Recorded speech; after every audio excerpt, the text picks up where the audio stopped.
د علماو قدر او احترام مې وداسې سټیج ته راورسېدی چې دومره توهین به کافر هم د علماو نه کړی لکه څنګه چې مسلمانانو بیا خصوصا پښتنو څومره بې احترامي د دې علماو وکړل.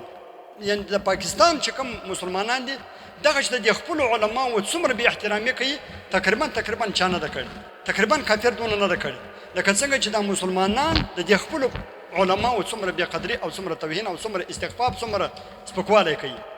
دا مې د علماو احترام دی چې تاسو به د فیسبوک د لارې د نیټ د لارې به مې لیدلي چې بعضې علماو ته په خنزیرانو الیاذ بالله وایي، بعضو په سپیانو ورته وایي، بعضو کسان یې ورته څنګ ته ښځې کښېنولي. داسې بې ادبه داسې بې ضمیره بدبخته خلک شته چې د علماو وڅنګو ته یا د علماو په غېږ کې الیاذ بالله ښځې کښېنولي.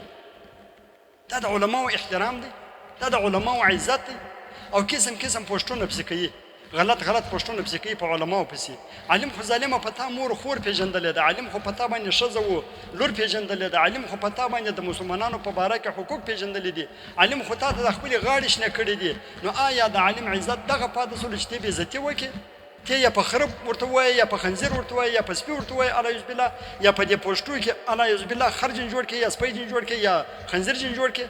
یعنې ستا خو دا مطلب دی چې دا عالم خنزیر دی، دا عالم سپی دی.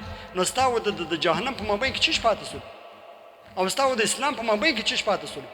ستا په کفر کې شک سته چې د علماو دومره توهین کوې، د علماو دومره سپکاوی کوې؟ بس خو خدای تعالی دې معافي راته وکړي، الله تعالی مې دې معاف کړي.